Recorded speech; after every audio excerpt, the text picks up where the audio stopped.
T-shirt, just United Front was determined this morning that we had a meeting for, and not to tattletale, but 0 members of Team Clark were very present for that.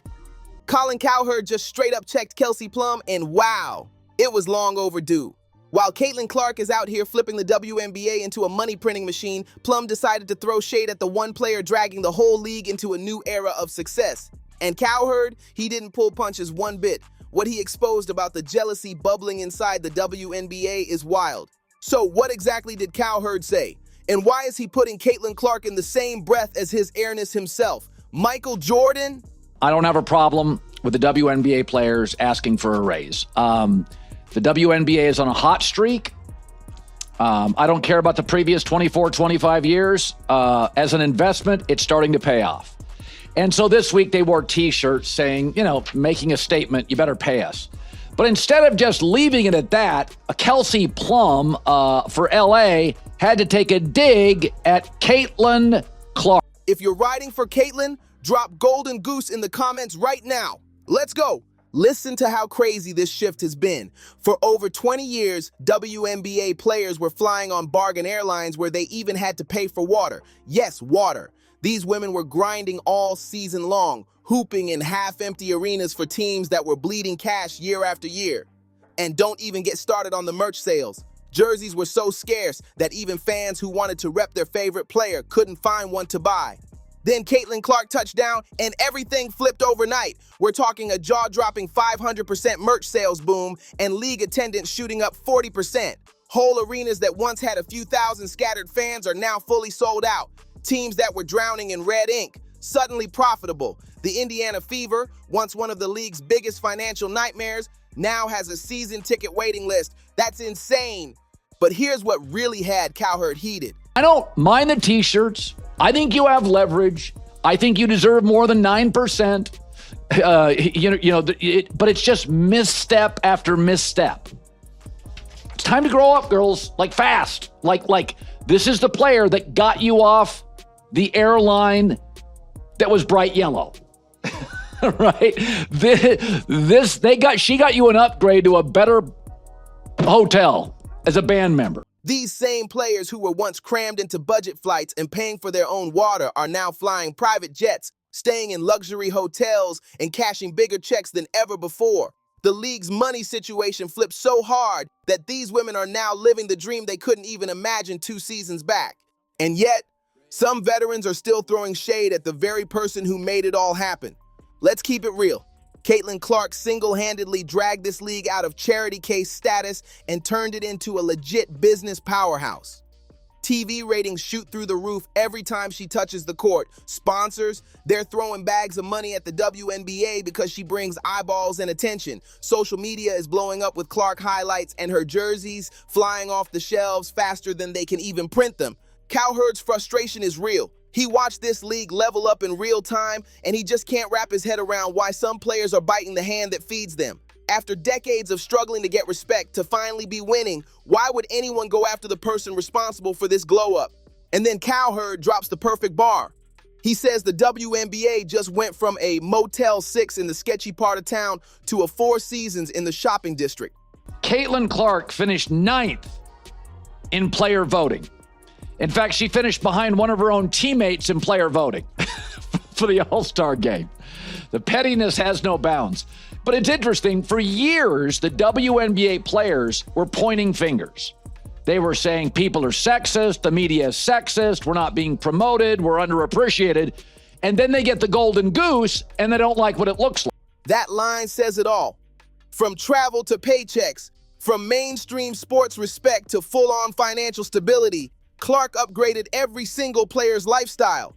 Yet some vets are still stuck in that old bitter mindset, acting like nothing's changed when everything has. They're living that 4 seasons life now, yet still whining about the very person who pulled them out of that Motel 6 struggle. And then came the WNBA All-Star voting results. And what Cowherd saw? Ugly. Straight ugly. Here's the deal. All-Star voting is simple. Fans pick their favorites, coaches choose reserves, and players vote on who deserves props. Sounds fair, right? Well, this one matters big time. All-star nods affect endorsement deals, legacy, and how these players will be remembered. For young stars, it's career-changing. It sets them up for more money, more shine, more opportunities. A girl, Indiana girl. Well, who knows, and I've said this for years, when the wave hits, ride it. You don't know what it looks like. Don't fight it. When Puka Nacua went in the 5th round of the Rams and they suddenly in camp went, oh, we just found a new number 1 receiver. He's better than Cooper Kupp. They didn't fight it.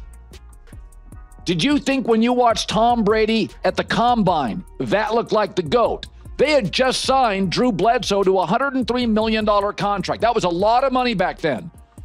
And then a year in, they're like, we're going to go with Brady. They didn't fight. So how did Caitlin Clark rank? Fans had her first among guards, but her fellow players, they stuck her at 9th. The league's biggest draw, the one packing arenas and making teams profitable for the first time in decades, somehow gets disrespected like that by her own peers, and it wasn't even close. The gap between fan love and player votes was wide open. And let's keep it 100. This had nothing to do with her game.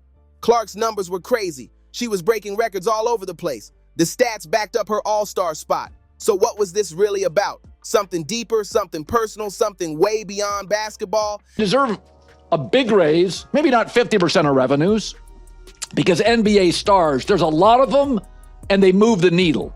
The WNBA stars, well, there's one that moves the needle. And here's the other thing to remember.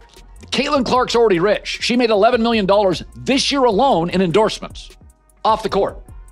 So regardless of how these negotiations go, she's set. Nobody else is, right? Like, so when somebody joins the band and everything gets upgraded, just be happy. It's the same type of cold shoulder other young phenoms have faced. Remember when LeBron James first burst onto the scene? Yeah, it's giving those vibes all over again. When Tiger Woods blew up in golf, the veterans might have hated being overshadowed, but they still respected the game he brought. With Caitlin Clark, it feels way different. The resistance is loud, obvious, and petty. Cowherd didn't sugarcoat it for a second when those all-star results dropped. He flat out called it what it is, pettiness. He blasted WNBA players for showing zero appreciation for the one person who flipped their whole league from irrelevant to thriving. Obviously a racial component here. The WNBA players, they just don't like what the wave looks like. They wanted to fly private. They wanted to be more popular. They wanted a better deal in the CBA, which they'll get. They wanted sold out arenas. They got it. They don't necessarily think it should be this. But again, you can't fight it. You just never know what success looks like. Instead of embracing what he called their golden goose, some players were out here actively moving against their own best interest. And here's the kicker. Stars like A'ja Wilson and Kelsey Plum have been eating off Clark's success. Their profiles blew up, more fans know their names, their checks got fatter, and their travel perks upgraded because Clark put eyeballs on the WNBA. But when it came time to show respect on those all-star ballots, they ranked her below players who haven't made anywhere near the same impact. That's wild. This ain't just a voting issue. It ties straight into what we've been seeing all season long. Hard fouls, cheap shots, unnecessary contact, and obvious targeting every time Clark steps on the court. It all screams one thing. Some vets can't handle that a second-year player flipped their whole world upside down. So what are they doing? Taking it out on her in the voting booth and on the hardwood, punishing Caitlin Clark for their own success. Legendary. That's what this is gonna be. Cowherd dropped a comparison that made the Caitlin Clark situation crystal clear. And it's one some people don't even want to touch. He said Clark's impact mirrors Michael Jordan's rookie explosion. Both came in flashy, young, and completely changed their leagues overnight. Jordan turned the NBA into a global powerhouse. And Clark, she's doing the exact same thing for the WNBA right now. The parallel is so clear it's shocking more people aren't talking about it. And here's where it stings. Both Clark and Jordan got punished for their greatness. I know you wanted your song to be the first one they played. You wanted to make up the set. But I mean, it's not the t-shirts. You're going to do fine. I'd scale back on the Caitlin Clark angst. Remember the infamous Jordan rules the Detroit Pistons cooked up just to beat him down physically? Well, Clark's been dealing with her own version all season. Cheap shots, targeting, and officials who can't seem to keep up with protecting a generational talent. Cowherd even called out how wild some of the officiating has been, letting stuff slide that feels straight up wrong when it comes to Clark's treatment. And just like Jordan, Clark's already paid the price, missing a game because of injuries from all that physical play. It's history repeating itself, a league struggling to protect its biggest star while still keeping the game competitive. And just like those Bulls back in the day who brought in Charles Oakley to watch Jordan's back, don't be surprised if the Fever start thinking about adding some enforcers to keep Clark safe. The Indiana Fever went out and grabbed Sophie Cunningham for one reason: to protect Caitlin Clark. Cowherd said it straight. Just like the Bulls had Oakley for Jordan, the Fever know you have to guard your superstar at all costs. That's not coincidence. That's smart business when you have a player who changes everything. And here's the ultimate compliment. The merch and TV ratings are telling the exact same story. Cowherd even called Clark a dynastic TV rating changer, the same phrase folks used about Jordan when he hit the NBA. Both became must-watch TV the second they stepped onto a pro court. But here's where it gets uncomfortable. Just like Jordan, Clark is facing real resentment from veteran players who feel overshadowed. The All-Star voting snub proved it loud and clear. Jealousy is real, and it's active. This all ties back to college popularity, too. Jordan's North Carolina fame carried him into the NBA and flipped the league's entire image. In the country would love to go viral every day for free marketing. If they knew how to do it, they'd all be viral every day. Like, you just don't know. Is it authentic? It touches people. There's a tentacle of emotion involved, and suddenly some small town kid goes viral, or a singing frog. Who knows? I wouldn't have guessed that Caitlin Clark would be this transformative. I wouldn't have guessed Tom Brady would be the GOAT. Don't fight it. The wave, the meteor, doesn't necessarily look like you think it's. Clark's Iowa stardom is doing the same thing for the WNBA, dragging a whole new audience into women's basketball and completely shifting its culture. And Cowherd, he's confident this heat will only make Clark stronger. Just like Jordan's early beatdowns turned him into an unstoppable force. His message to the league was loud: embrace this transformation or get left behind, because Caitlin Clark isn't just a star, she's the future. Cowherd's final prediction dropped like a hammer. The future of the WNBA runs straight through Caitlin Clark. Like it or not, jealous veterans are watching her second-year rise reshape the way this entire league operates. The momentum is real, and Cowherd says the WNBA is finally on the verge of hitting that financial sweet spot they've been chasing for decades. But this isn't just about one player anymore. It's about a complete transformation of women's basketball. And here's the decision every veteran has to make. Either ride Clark's wave or watch it crash right over you. Because the money doesn't lie. TV deals, sponsorship bags, and those bigger paychecks everyone's begging for, they all depend on Caitlin Clark continuing to dominate and the league capitalizing on her popularity. Cowherd called it, the WNBA is on a hot streak, but you only get one shot at this type of momentum. Miss it, and another chance like this may never come again. Look at history. When generational stars showed up in other sports, veterans either adapted and thrived, or they resisted and got left behind. The smart ones, they adjusted and elevated their careers. Man, this league has never made money. It's an investment. It's now going to make money.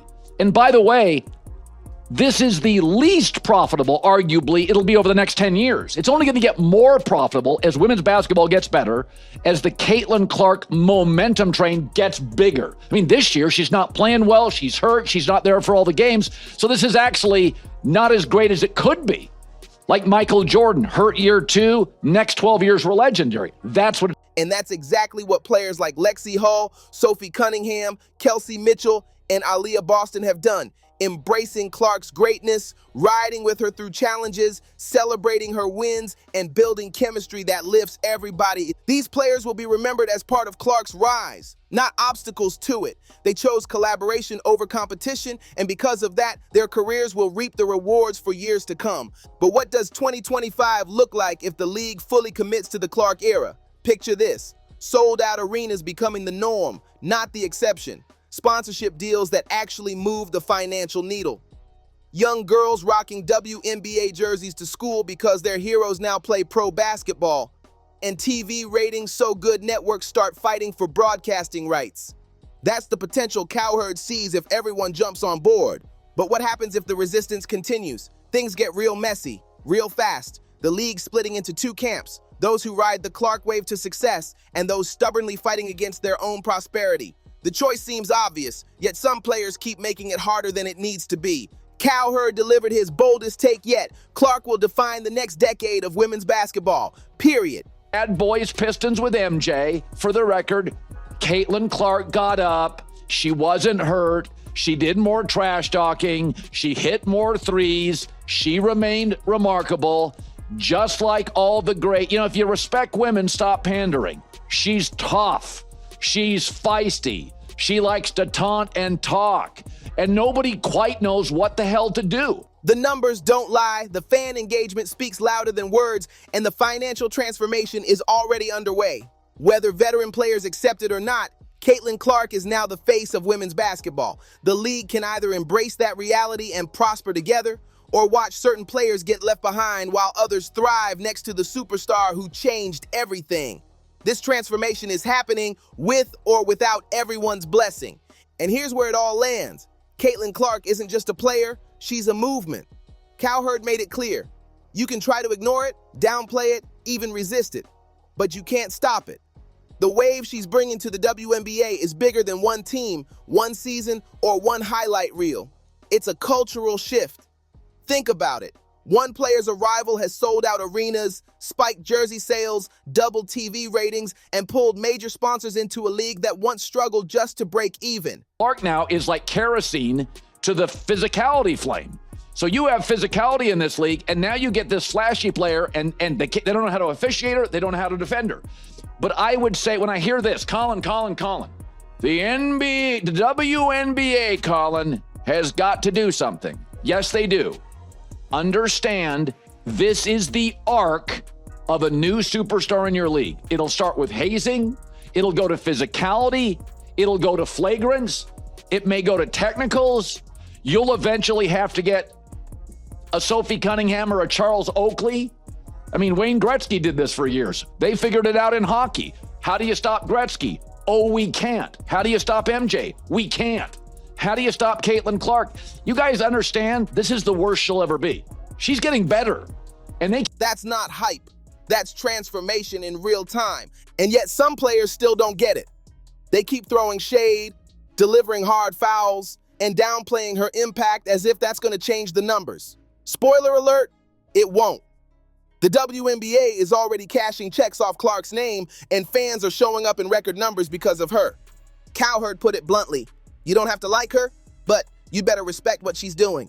Because players who choose to fight this wave, they're only fighting their own future. This is how sports history is written. Not with silence, but with disruption.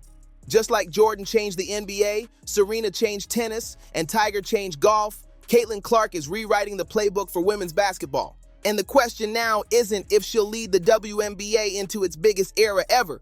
It's who's smart enough to ride that wave with her.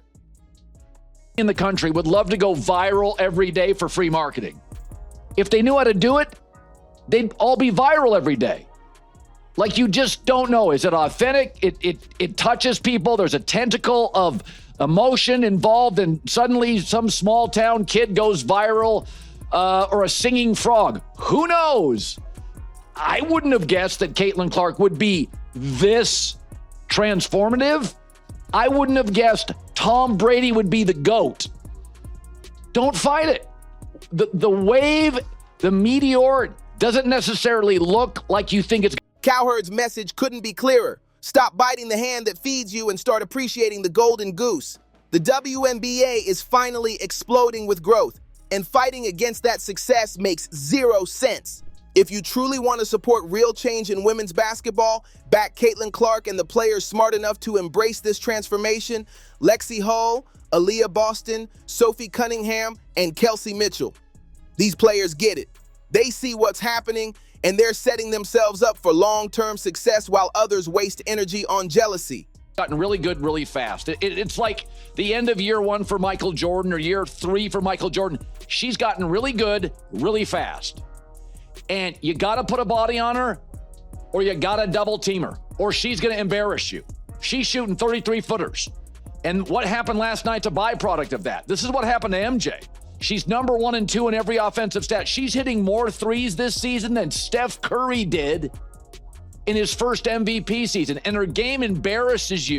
2025 could be the year the WNBA breaks through into mainstream sports consciousness, if everyone stops fighting each other and starts building together. So if you're rocking with Caitlin Clark and the players building this new era, drop Golden Goose in the comments, and don't forget to like, subscribe, share, and turn on all notifications so you never miss a story like this. Click the video on your screen and we'll see you in the next one.